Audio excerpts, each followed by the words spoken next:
শিক্ষক আর এই স্কুল, এই তিনটি প্রতিষ্ঠানের সঙ্গে আমাদের দীর্ঘদিনের যোগাযোগ।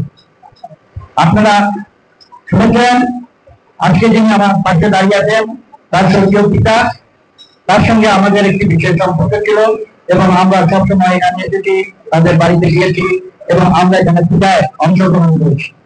এই বাজারের উন্নয়ন, স্কুলের উন্নয়ন এবং এই বাজারের গ্যাস সংযোগ আমরা করেছিলাম। যখন পড়াছে তাই দিয়ে গ্যাস আসবে এটা কেউ তখন কোনদিন ভাবতে না।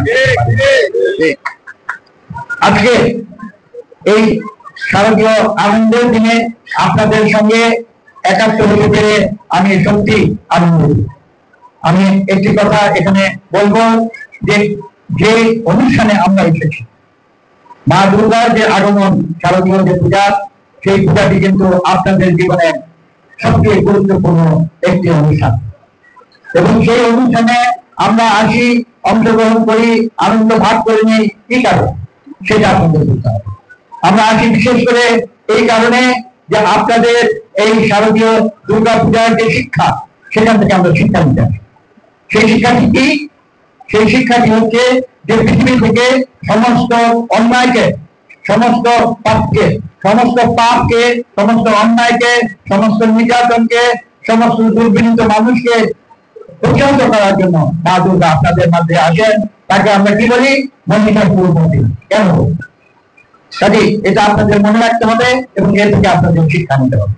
পৃথিবীতে যেটা বাস্তব সত্য, কিছু মানুষ তারা অসুরের রূপ নিয়ে এই পৃথিবীতে তারা অপকর্ম করে, তারা অন্যায় করে, তারা পাপ করে এবং সেই কারণেই কিন্তু অন্যায়ের সঙ্গে এই যে ন্যায়ের যে সংগ্রাম, সেই সংগ্রাম কিন্তু পৃথিবীতে চিরকাল চলে এসেছে। এবং আপনারা দেখেছেন যে সুর আর অসুরের যে যুদ্ধ, সেই যুদ্ধে অসুরকে পরাজিত করে আপনাদের মা দুর্গা তিনি এই পৃথিবীতে শান্তি তিনি নিয়ে এসেছেন এবং এই শিক্ষা আমাদের সকলকে গ্রহণ করতে হবে।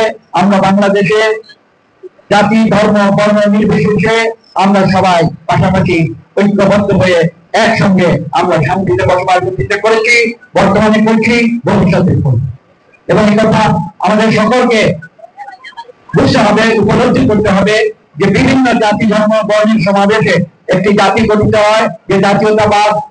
আমরা বিএনপি আমাদের প্রতিষ্ঠাতা স্বাধীনতা যুদ্ধের ঘোষক শহীদ প্রেসিডেন্ট জিয়া রহমান বীর উত্তম তিনি যেটাকে সংজ্ঞায়িত করে গেছেন তার নাম হচ্ছে বাংলাদেশী জাতীয়তাবাদ। আপনারা মনে রাখবেন, আমরা কোন সংখ্যালঘু, সংখ্যাগুরু এই কথায় আমাদের কোন বিশ্বাস নেই। আমরা সেই কথা আলোচনা করি, আমরা এই কথা আলোচনা করি।